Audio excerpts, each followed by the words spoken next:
Buongiorno, buongiorno a tutti, è il 30 dicembre, vediamo se riusciamo a sistemare questa diretta. Spero oggi di vedere i commenti, che non ci siano ancora problemi, difficoltà come ieri.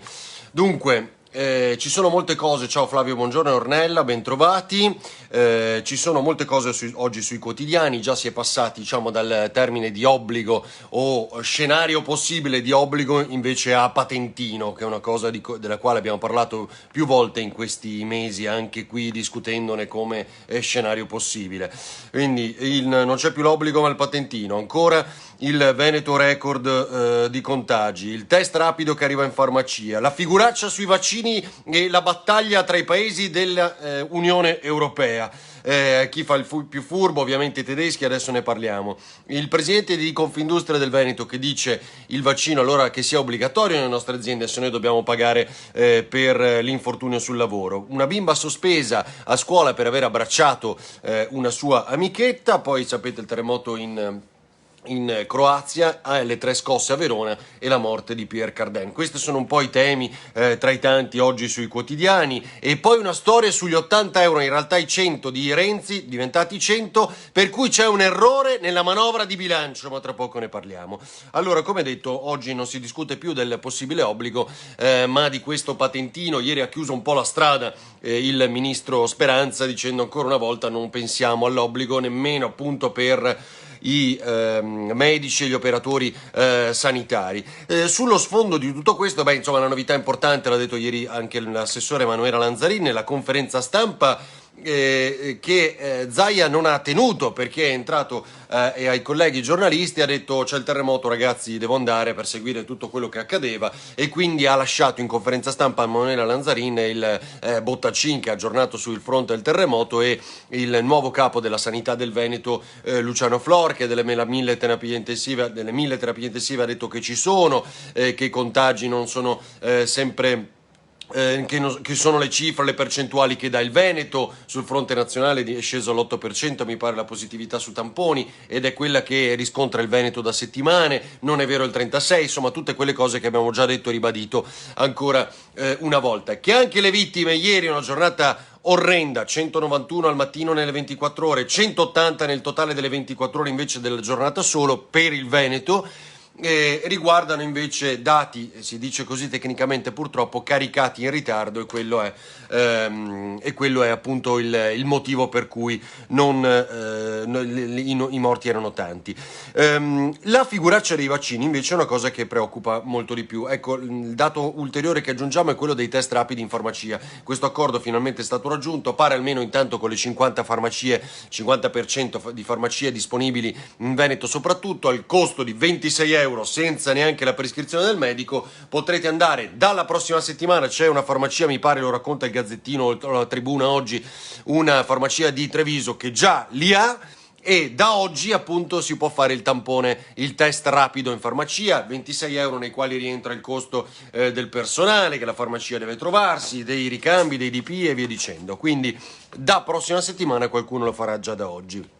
La figuraccia dei vaccini è veramente interessante, anche per capire lo scenario che c'è dietro. Da cosa si parte? Da un assunto: AstraZeneca è in ritardo, peccato, perché Oxford Pomezia, cioè quindi l'italo-inglese, questo vaccino che noi aspettavamo, che lo chiamiamo italiano, ma lo è in parte, ma insomma è in ritardo perché è nella famosa fase della rolling review, ma ancora non c'è stata una richiesta di autorizzazione all'EMA, è ancora in ritardo e quindi sarà in ritardo. Noi lì prenderemo 40 milioni di dosi. Allora ecco perché von der Leyen e altri corrono ai ripari ordinando 80 milioni di dosi in più di Pfizer.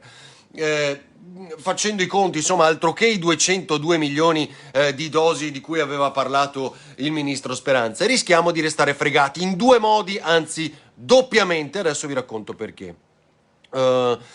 Perdiamo dunque probabilmente queste dosi, questi 40 milioni di dosi entro giugno dovevano arrivare. AstraZeneca, Pfizer, noi ne prendiamo 40, cioè diciamo ne stiamo prendendo ulteriori insieme all'Unione Europea, perché c'è Pfizer, sta arrivando Moderna, ma i conti che noi facciamo sui 40 milioni, dobbiamo ricordarci sempre che parlano di dosi, l'abbiamo detto anche ieri, che quindi vanno divise per due, perché bisogna fare il richiamo dopo 21 giorni, oltre a fare il richiamo, probabilmente non sapendo quanto dura l'effetto di questo vaccino, dovremo rivaccinare le persone a settembre, ottobre, quando comunque ci avvicineremo a una nuova invernata e quindi rischi ulteriori per la gravità di questo virus.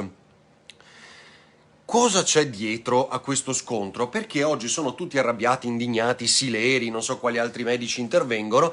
La Germania, vista la mala parata, cosa fa? Da sola acquista, mi pare 100 milioni, non ricordo più, 100 milioni di dosi in più circa del vaccino Pfizer, o 30 milioni, non me lo ricordo più, scusate, 30 milioni di dosi di vaccino Pfizer. Supera tutti, se ne frega perché c'era un accordo di quest'estate tra tutti i paesi dell'Unione Europea che comprassero insieme e all'Italia spetta il 13,4% di queste dosi comprate dall'Unione Europea per tutti i 27. Cosa fa la Germania? Se ne fotte e va avanti. Siccome c'era un accordo per cui già quest'estate litigavano i paesi dell'Unione Europea, indovinate quali? Francia e Germania. Per avere cosa? Pfizer, che in realtà vuol dire BioNTech e quindi Germania. America-Germania per quel laboratorio dei due turchi dei due tedeschi di origine turca, e quindi BioNTech 300 milioni di dosi, 300 milioni di dosi di Sanofi, quello francese, che non arriva e che è in ritardo, forse peggio di AstraZeneca. Cercavano di equiparare i due acquisti Francia e Germania. La Francia rompeva le scatole perché non ci fosse solo il BioNTech. Il risultato è che sullo sfondo di questo litigio governato da Francia e Germania noi abbiamo preso meno Pfizer. Oggi tutta Europa si trova con meno vaccini, per chi lo vuole fare, lo diciamo ancora una volta, e oltre a questo l'Italia beffata perché la Germania se ne frega e va per conto suo ad acquistare adesso più Pfizer e BioNTech alla faccia dell'accordo europeo e di tutti gli altri paesi europei. Io continuo a non vedere i messaggi, non riesco a capire perché, scusate se qualcuno scrive o fa domande, ma non riesco a capire. Non so se li posso vedere di qua. Questo è un po' il quadro, e quindi ora tutti indignati con la Germania perché ovviamente è andata avanti, ha superato l'accordo, se ne è fregata degli altri. Ecco, qualcosa forse riesco a vedere qua e casomai rispondiamo da qua. Quindi il problema è che si sono ripartiti sulle nostre teste. Buongiorno Anna, ciao Maria Raffaella e Andrew.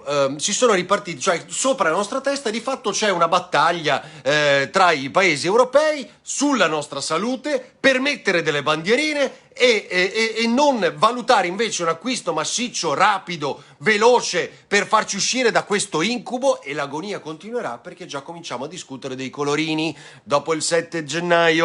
Quindi facciamo la battaglia tra i paesi per quale paese metterà la sua bandierina per avere maggiori dosi prodotte dall'azienda del proprio paese, e il risultato è che noi continueremo con i colori, con l'agonia, con le chiusure, con i ristori e con tutte le restrizioni che hanno reso la nostra vita un incubo fino ad adesso.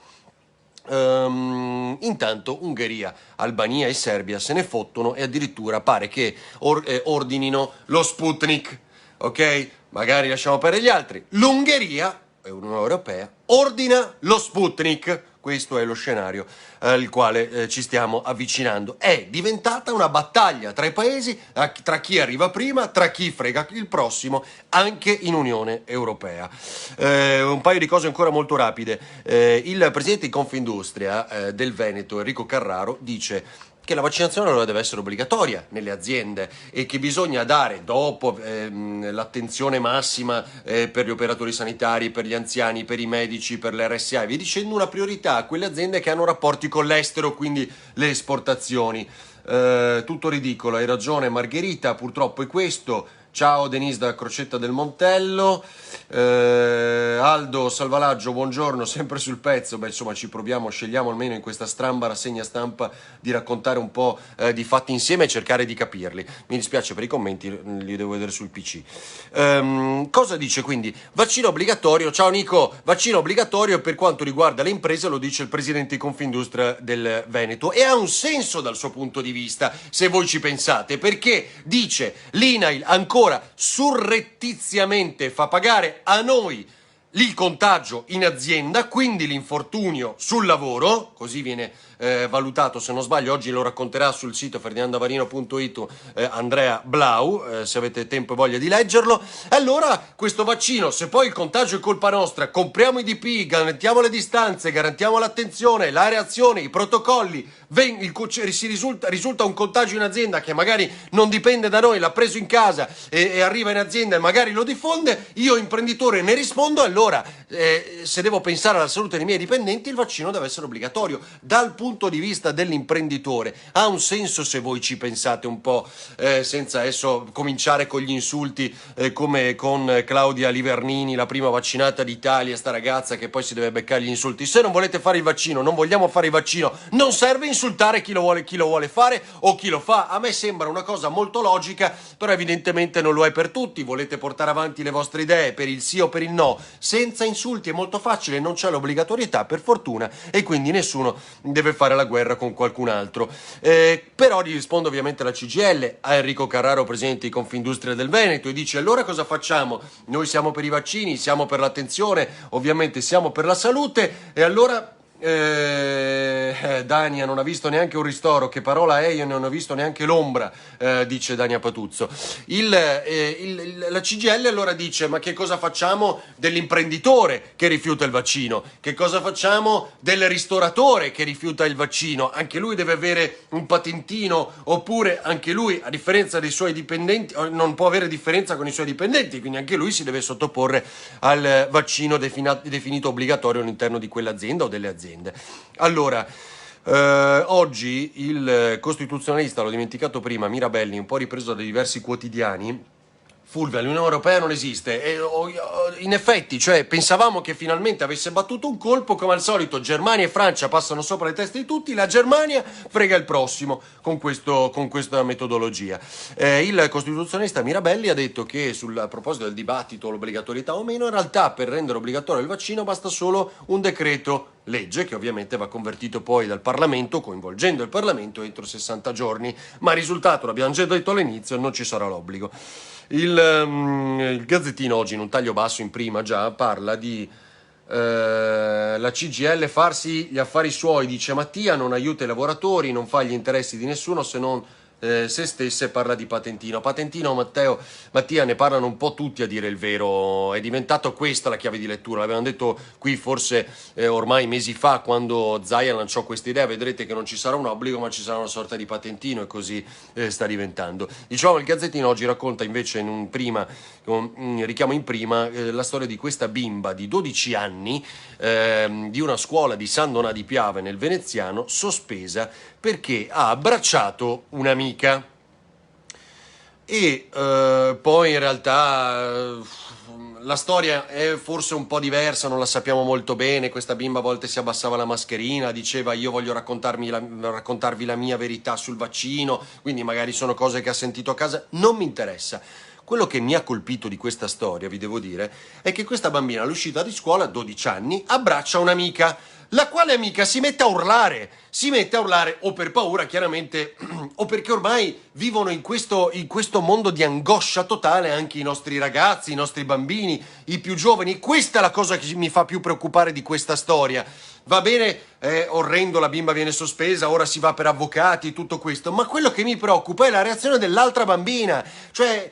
Quindi la socializzazione primaria, l'affetto tra i ragazzi, tra i bambini, la vicinanza, il gioco. Cioè oggi una bimba che abbraccia un'altra vede quell'altra che si mette a urlare, quasi a piangere, perché è spaventata e terrorizzata. È questa la cosa che più mi preoccupa. Ieri del terremoto in Croazia abbiamo seguito un'edizione straordinaria su Tele4, era purtroppo salito a 7 il bilancio delle vittime, non è ancora, credo, definitivo, è crollato un ospedale, un asilo, c'è una bimba tra le vittime, una vicenda orrenda. Ci sono state 3 scosse di terremoto anche nel Veronese, ma per fortuna pochi danni, nulla mi sembra di capire. Sono partiti nella notte le colonne della protezione civile del Friuli Venezia Giulia alla volta di Zagabria e tutte quelle zone. L'ultima cosa che ricordiamo insieme è la morte dei un grandissimo Pierre Cardin, veneto, trevigiano, e che ha fatto grande il nome del territorio del nord-est, il suo nome in tutto il mondo. Cosa dice Denise? Non è che Zaia che chiederà il patentino, ma se si vuole viaggiare si dovrà avere il vaccino. Eh sì, Erika, siamo al delirio, giusto? Poveri bambini e ragazzi, Elisabetta, hai perfettamente ragione, questa è la cosa che più mi ha colpito. Max, il Covid è l'invenzione perfetta per portare... Dai Max, su, almeno cerchiamo di stare sulle cose reali. Ciao, vabbè, questo, ciao Daniela. Cardin, un maestro, oggi tra tutti i giornali del gruppo Gedi, ovviamente, non solo il Gazzettino, il Corriere, tutti ricordano Pierre Cardin, la sua origine veneta, molto bello il pezzo di Edoardo Pittalis sul Gazzettino di oggi, che io sottolineerei solo una cosa, che oggi ovviamente è il giorno in cui ricordano la grandiosità di questo uomo, il nipote Rodrigo Basilicati Cardin, che lo ha aiutato in tantissimi anni, in tutti questi anni, lo ricorda adesso. Indovinate per cosa negli ultimi anni? Il Palais Lumière, che siamo stati in grado di bloccare, cioè una torre di 250 metri di altezza, molto bella, che doveva essere teatro, negozi, imprese, start-up, magari tenere i nostri giovani nel nostro paese invece che farli andare all'estero, una scuola di moda, che ne so, quello che poteva essere quella sorta di grande incubatore che non andava bene perché nello skyline di Venezia avrebbe oscurato il Paron, il campanile di San Marco. Va bene, decise allora, spostiamolo pure a Marghera, dove non c'è assolutamente nulla che possa essere oscurato e che anzi non andrebbe oscurato, questo lo sappiamo, con il rispetto delle aziende che ancora oggi lì lavorano. Bene, quei 250 metri a Marghera nemmeno lì si sono potuti fare. E quindi anche oggi chi si spertica in ricordi del grande Pierre Cardin dimentica che la politica ha bloccato il progetto di questa persona ormai novantenne che immaginava comunque il futuro e per restituire qualcosa al territorio che gli aveva dato i natali. Questa è la politica. Ecco, ricordiamoci. Ci vediamo sul sito ferdinandoavarino.it e poi lunedì prossimo ormai a Ring su Antena 3. Oggi sul sito pubblicheremo, come detto, anche questa analisi di Andrea Blau sul vaccino obbligatorio nelle imprese e forse anche l'amico e psicologo Marco Pangos sull'episodio della bimba sospesa a 12 anni e dell'altra che urla. Conferenza stampa di Conte fra 20 minuti, la conferenza di fine anno e poi vediamo, o di fine governo Conte, vedremo che cosa sarà, e invece poi alle 12:30 Luca Zaia in diretta. Ciao a tutti, buona giornata.